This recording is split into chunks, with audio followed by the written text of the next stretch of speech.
सबसे पहली बात, हमारी कमजोरी क्या है? हम परेशान हो जाते हैं। संसार में देखो तो परेशान, परमार्थ की तरफ देखो तो हम परेशान हो, या हमारा भाव बन गया परेशान हो। थोड़ा सा धैर्यवान बनो, गंभीर बनो।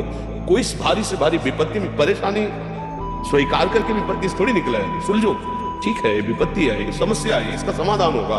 ऐसा थोड़ी कि हमें नष्ट कर देगी। अगर अभी हमारी बड़ी हानि हो जाती है, हम कल इससे बड़ा लाभ प्राप्त कर सकते हैं। हमको एकदम बिल्कुल गंभीर रहना है, इतने जोर नहीं बन जाना। अब वो गए तो क्या होगा, अब वो वस्तु गई तो क्या, पद गया तो क्या होगा।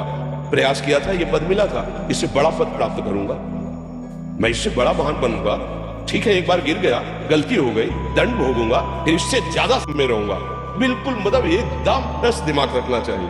और अपने लोग क्या है, जरा सी बात में एकदम पछड़ा कर कमजोर हो जाते हैं। ये बिल्कुल ठीक नहीं। हम जीवन भर की यात्रा की बात करें, भारी से भारी कष्ट में भी मुस्कुराना, तो हमें बल मिला है, हमें भगवान की कृपा का दर्शन हुआ है, का दुलार दिखाई दिया है। अगर ऐसे भाग जाते फिर परमार्थ में थोड़ी चलना होता है। आज जो आप सुन करके लाभ लेने की चेष्टा कर रहे हो ना, ये केवल प्रवचन नहीं है, ये जीवन।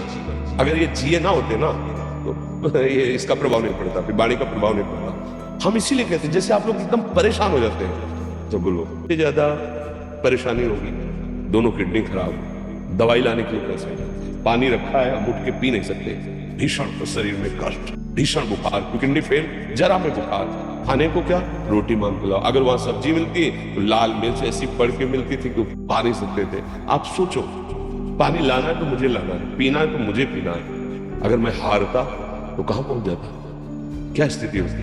नहीं, मरना और कदम पीछे। कोई दिन ऐसा नहीं जिस दिन सेवा में ना गए हो। गुरु जी की सेवा में जाना है, पहले अपने को स्वस्थ साबित करना है। सेवा नहीं लेंगे, तुम बीमार हो, तुम कष्ट में वैसे।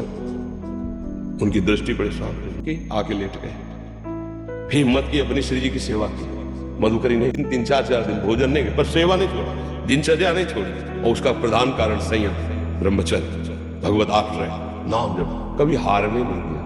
अभी भी थोड़ी देर बाद डायलिसिस शुरू हुआ, हार में आपको हारे में नजर आ रहे। शरीर में पीड़ा है, किडनी फेल, ऐसा थोड़ा स्वस्थ बैठे, पीड़ा है, बार बार प्यास लगती है, थोड़ा थोड़ा पानी मिलता है हर, लेकिन हम आनंदित हैं, हम प्रसन्न हैं। हम लड़ाई में हारे नहीं हैं, ना हारेंगे, हम जीत चुके हैं। हम अपने मालिक के भरोसे में अपना सब बात, तो वो ये हम अपनी बड़ाई नहीं बता रहे, हम आपको बता रहे समस्या।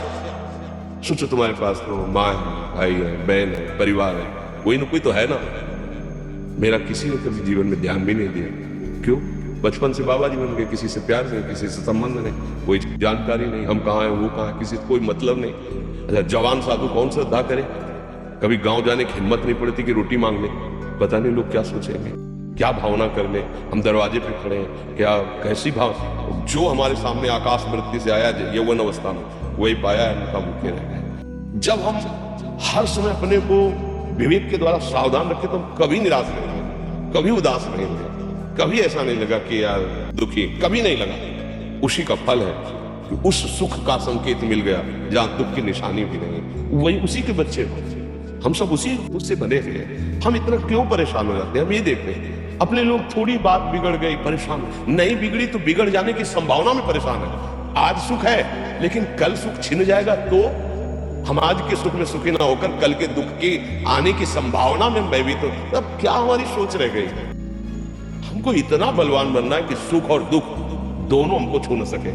बारिश से बारिश सुख की व्यवस्था तो अहंकार है। हर्षित होकर किसी का अपमान न करे कि हम धनी, हम पदाधिकारी, अमुक। भारी से भारी दुख आया तो हमें किसी के सहयोग की जरूरत नहीं। हम फिर अपने कदम बढ़ाएंगे, हम फिर जुड़ी हुई भावनाओं को सजाएंगे।